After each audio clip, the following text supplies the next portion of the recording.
السلام علیکم ورحمۃ اللہ وبرکاتہ۔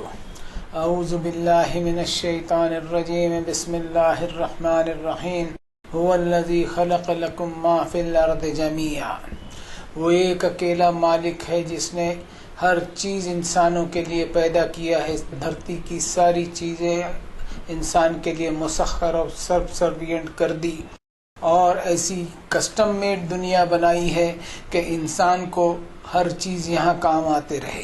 اب ضرورت ہے کہ انسان ہمیشہ اللہ کی نعمتوں کے احساس میں جیے، اس کی زبان پر ہمیشہ شکر کا کلمہ ہونے کے ساتھ ساتھ اس کے احساسات اور اس کے جذبات میں بھی اللہ تعالیٰ کا شکر کا کلمہ ہو، اور صرف شکر جو ہے وہ اوپری سطح کا نہ ہو بلکہ دل کی گہرائیوں کے ساتھ ایسا شکر ہو کہ وہ اپنے رب کے سامنے سر بسجود ہونے کے ساتھ ساتھ اپنے احساس اور جذبات کو اور ایمانیات کو بھی جھکا دے۔ ہدیہ درود و سلام پڑھتے ہیں ہم جناب محمد الرسول اللہ صلی اللہ علیہ وسلم پر۔ اللہم صلی علی محمد عبدک و رسولک النبی الامی الذی جاء بالہدی والفرقان۔ وہ نبی جنہوں نے آج سے 1450 برس پہلے یہ کتاب ہدایت دنیا انسانیت کو سپرد کی، اور اس کو ایگزمپلیفائی کرتے ہوئے سپرد کیا۔ ایسا نہیں کہ صرف پڑھ پڑھ کر سنایا، بلکہ فرمایا لقد کان لکم فی رسول اللہ اسوۃ حسنۃ لمن کان یرجو اللہ والیوم الآخر وذکر اللہ کثیرا۔ انڈیڈ تمہارے لیے جناب محمد الرسول اللہ صلی اللہ علیہ وسلم کی زندگی میں ایک ایسا نمونہ ہے، ایک ایسا جینے کا پیکیج ہے کہ اس پر عمل کرتے ہوئے تم اللہ تعالیٰ کے سامنے کھڑے رہ کر کے مغفرت کی امید کر سکتے ہو، اور اس کی شرط یہ ہوگی کہ اللہ کی موجودگی کا احساس تمہارے دل و دماغ میں اور تمہارے احساس میں پیوست ہوتا رہے، اور یہی احساس جو ہے وہ انسان کو گناہوں سے روکنے کے لیے کام آتا ہے۔ ضرورت ہے انسان اپنے رب کو پہچانے اور اپنے رب کی موجودگی کے احساس میں اپنی زندگی بسر کرے۔ ہم شکر ادا کرتے ہیں کہ درس قرآن کا یہ جو سلسلہ ہے، سورۃ النجم 53 نمبر کی سورت پچھلی مجلس میں اللہ تعالیٰ نے مکمل کروائی، اور آج کی مجلس میں ہم 54 نمبر کی سورت شریفہ کا آغاز کریں گے۔ اس کا پہلا رکوع ہم پڑھنے جا رہے ہیں 54 نمبر کی سورت شریفہ، سورۃ القمر۔ اس سورت کے بارے میں آپ کو یہ بتا دوں، ایک انوکھی چیز ہے کہ قرآن شریف کا معاملہ ایسا ہوتا ہے کہ اس کی ہر سورت شریفہ کا ایک انداز جو ہے وہ نرالا ہوتا ہے، اور نرالا ہونے کے ساتھ ساتھ اس میں تغزل بھی ہوتا ہے، پروز بھی ہوتی ہے، پوئٹری بھی ہوتی ہے۔ اور یہ قرآن شریف کا بہت بڑا اعجاز ہے کہ قرآن شریف کو آپ پروز میں پڑھو یا پوئٹری میں پڑھو، دونوں صورت میں آپ کو بڑا اچھا لگتا ہے اور آپ کی روح سے بات کرتی ہے یہ کتاب۔ اور اس صورت شریفہ میں ایک انوکھی چیز یہ ہے کہ اس صورت کی ہر آیت کے آخر میں لفظ رے ہے، الفابیٹ آر جس کو کہتے ہیں۔ ہر آیت آپ کو آر پہ ختم ہوتے ہوئے دکھائی دے گی اس میں۔ اب اللہ تعالیٰ کے گلوریس نام سے شروع کرتے ہیں۔ آیت نمبر 1 سے لے کر ہمارا سفر 22 تک کے ہوگا۔ ٹوٹل 22 آیتوں پر ہے یہ رکوع۔ چھوٹی چھوٹی آیتیں ہیں لیکن اپنے آپ میں بہت امپورٹنٹ مضامین رکھتی ہے۔ اور میں آپ کو یہ بھی کہہ دوں کہ قرآن شریف کی ہر آیت اپنے آپ میں گہرائی اور گیرائی رکھتی ہے۔ ضرورت ہے کہ ہم اس کی گہرائی کو ایبزارب کریں، اس کو جذب کرنے کی کوشش کریں۔ تو شروع کرتے ہیں اللہ کے گلوریس نام سے۔ اعوذ باللہ من الشیطان الرجیم، بسم اللہ الرحمن الرحیم۔ ہر سورت شریفہ کی طرح یہ سورت بھی بسم اللہ الرحمن الرحیم سے شروع ہوتی ہے، اور اس آیت سے ہم سمجھیں کہ اللہ تعالیٰ نے اپنی رحمت کے سائے میں اس سورت شریفہ کو سمجھنے کی ہمیں ترغیب دی ہے۔ اقتربت الساعۃ وانشق القمر، یہ میں نے آیت نمبر 1 پڑھی، اس کا ترجمہ کیے دیتا ہوں۔ قریب آ چکی قیامت کی گھڑی اور چھٹ گیا چاند۔ اتنی سی آیت ہے، ترجمہ تو میں نے کر دیا، لیکن اس کی گہرائی میں اگر آپ جائیں گے تو میں یہ کہنا چاہوں گا کہ قیامت کے تعلق سے جتنی بھی آیتیں ہیں اس میں سے زیادہ آیتوں میں اللہ تعالیٰ نے پاسٹ ٹینس کا صیغہ استعمال کیا ہے، جس سے میں یہ سمجھتا ہوں کہ یہ واقعہ ہو کر ہی رہے گا، اس میں کسی قسم کی دو رائے ہو ہی نہیں سکتی، اور اس واقعے کے بیچ میں کوئی حائل بھی نہیں ہو سکتا، اور یہ واقعہ کسی کے ٹالنے سے ٹل بھی نہیں سکتا۔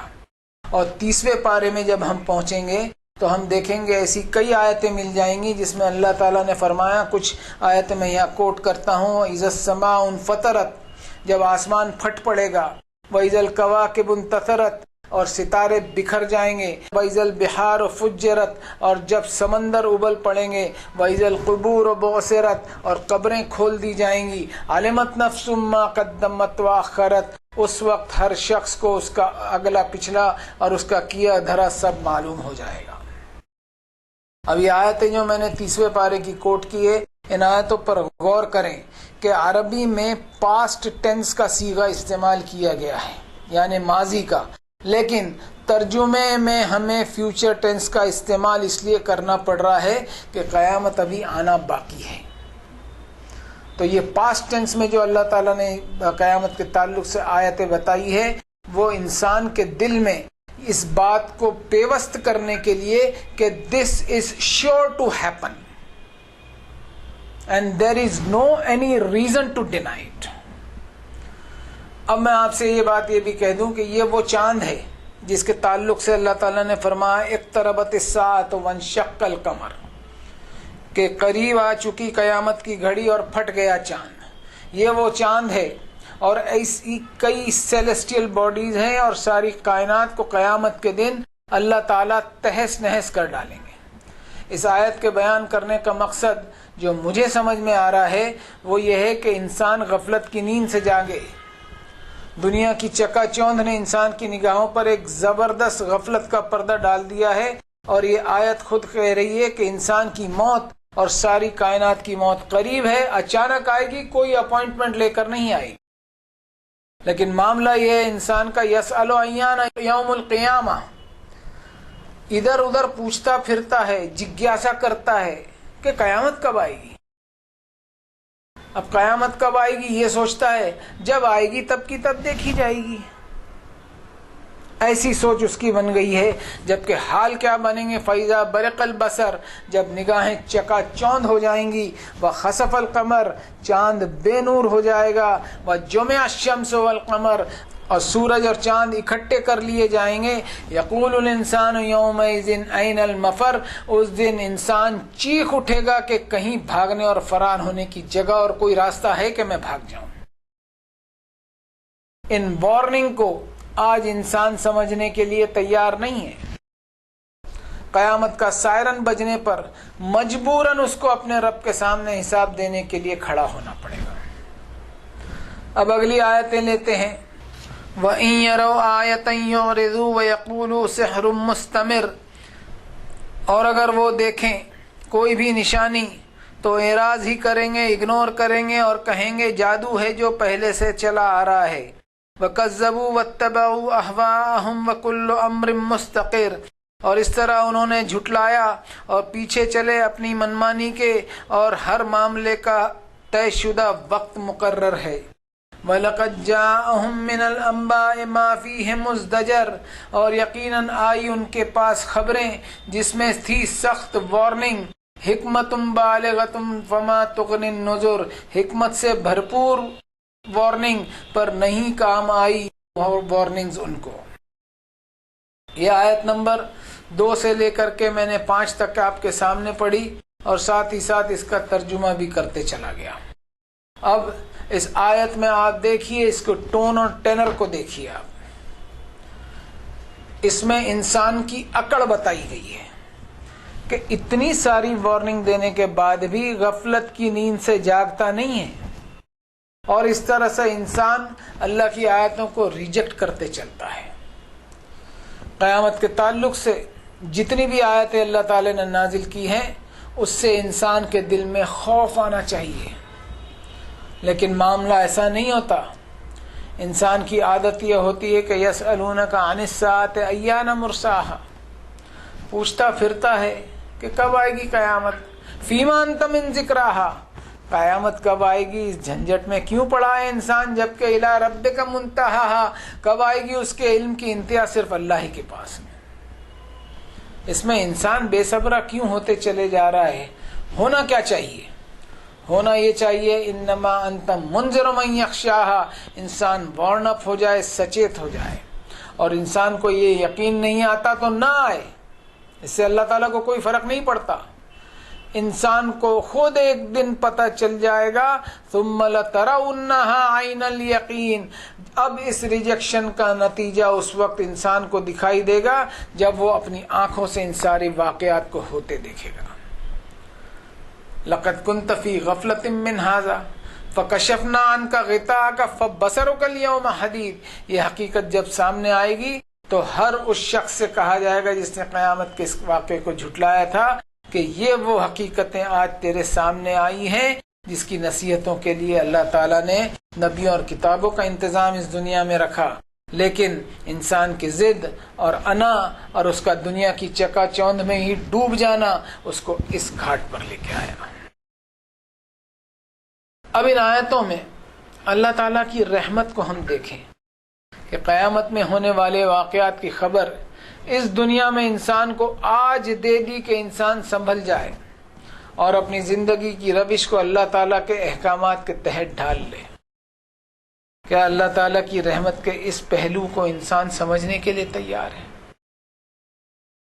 بہت ضروری ہے کہ انسان اپنے نگاہوں سے غفلت کا پردہ جو ہے وہ اتارے اور حقیقت کو پہچاننے کی کوشش کرے۔ اب اگلی آیتیں لیتے ہیں۔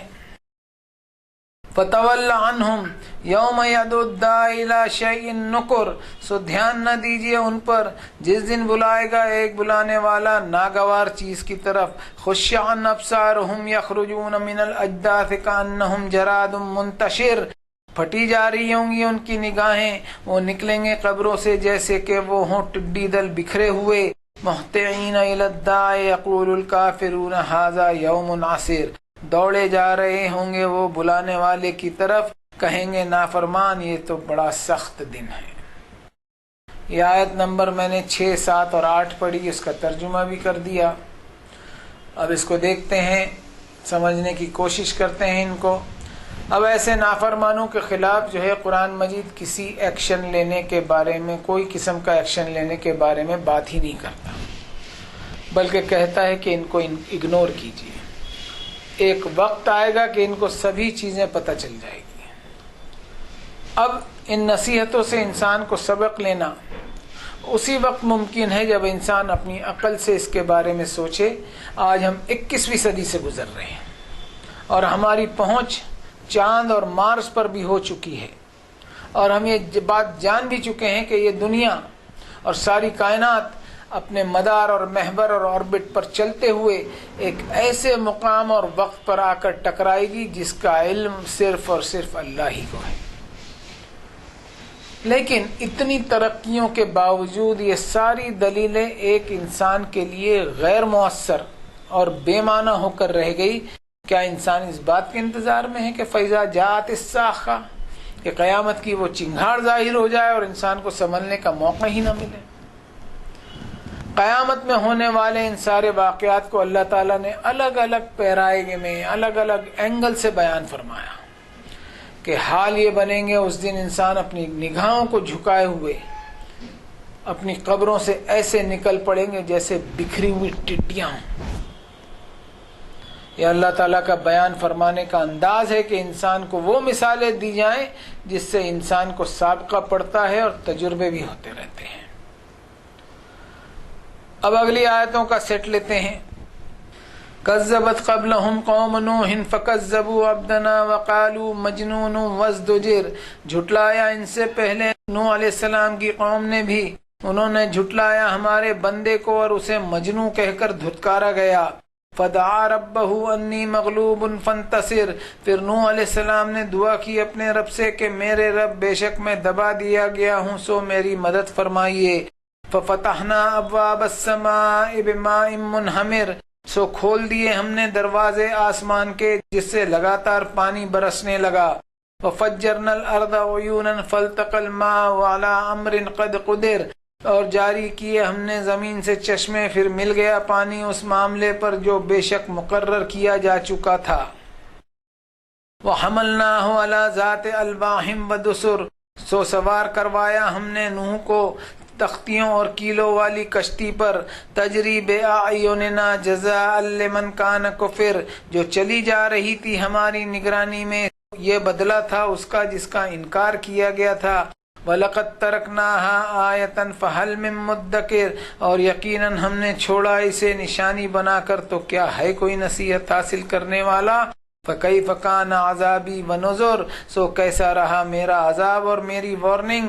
وَلَقَدْ يَسَّرْنَا الْقُرْآنَ لِلذِّكْرِ فَهَلْ مِن مُدَّکِرٍ، اور یقیناً آسان کیا ہم نے قرآن کو نصیحت حاصل کرنے کے لیے، تو کیا کوئی ہے نصیحت حاصل کرنے والا۔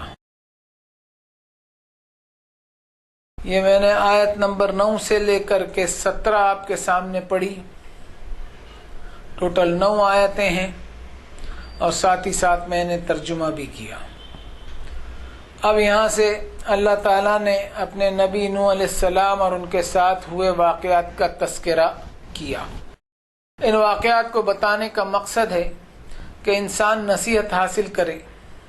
ان آیتوں میں دیکھیں کہ حضرت نوح علیہ السلام کی کیسی توہین کی جا رہی ہے، کہ جن کو ہمدردی سے نصیحت کر رہے ہیں وہ خود ان کی ہمدردی کو پہچان نہیں رہے، اور حضرت نوح علیہ السلام کی سیرت اور ان کی ہمدردی اور نرم دلی کو بھی پہچانیں کہ اتنا سب فیس کرنے کے باوجود قوم کے ہمدرد ہی بنے ہوئے ہیں، اور اللہ سے دعا کر رہے ہیں، اور صرف اتنا کہہ رہے ہیں کہ یا اللہ میں دبا کر رکھ دیا گیا ہوں، میری بات سنی نہیں جا رہی ہے، تانے دیے جا رہے ہیں، مذاق اڑایا جا رہا ہے، لیکن سنجیدگی اور سیریسنس اور گمبھیرتا ان میں بالکل ندارت ہے۔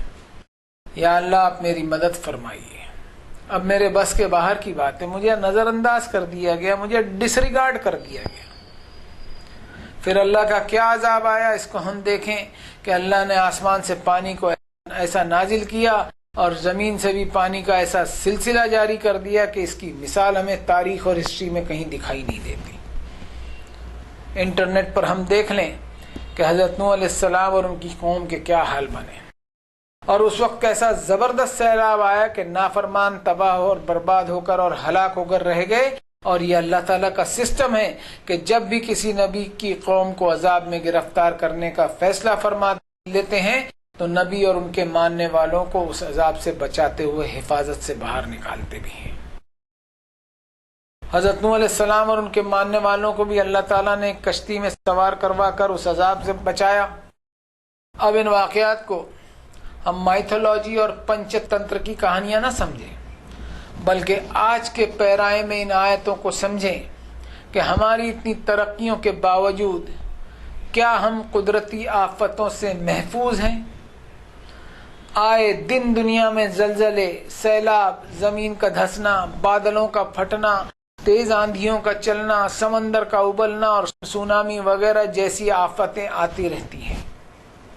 ان کا تازہ نمونہ ہم نے ابھی شمالی ہندوستان یعنی ناردرن انڈیا میں کئی دنوں تک سیلاب، بادلوں کا پھٹنا، زمین کا دھسنا، یہ سلسلہ لمبے عرصے تک دیکھا، اور ساری ترقیات اور ڈیولپمنٹ 100-150 سال پیچھے چلی۔ اس نمونے سے ہم پہچان سکتے ہیں کہ حضرت نوح علیہ السلام کے دور میں جو سیلاب آیا تھا، جس میں زمین اور آسمان سے پانی ہی پانی نکل رہا تھا، وہ عذاب کیا کم ہوگا؟ آج کے موجودہ دور کے جو واقعات ہوتے ہیں ان کو دیکھتے ہوئے کیا ہمارے پاس کوئی گنجائش بچتی ہے کہ پچھلی قوموں پر اللہ تعالیٰ نے جو عذاب بھیجے ہیں ان واقعات کو مائتھولوجی اور افسانے اور کتھائیں سمجھتے ہوئے اگنور کر دیں؟ کیا اس کی گنجائش نکلتی ہے؟ قرآن مجید میں اللہ تعالیٰ نے فرمایا اولا يرون انهم يفتنون في كل عام مرة او مرتين ثم لا يتوبون ولا هم يذكرون۔ اب یہ جو حادثات دکھائی دے رہے ہیں اس دنیا میں بھی ہم اللہ تعالیٰ کی رحمت کے پہلو کو دیکھیں کہ سال میں 1 یا 2 مرتبہ اللہ تعالیٰ آزماتے ہیں اور انسان کو موقع دیتے ہیں آزمائش میں ڈال کر کہ وہ اپنی روش سے پلٹیں اور نصیحت پکڑتے ہوئے توبہ کریں اللہ کے سامنے، لیکن اتنے سارے حادثات کو دیکھتے ہوئے بھی انسان نہ نصیحت پکڑتا ہے اور نہ ہی سدھرتا ہے۔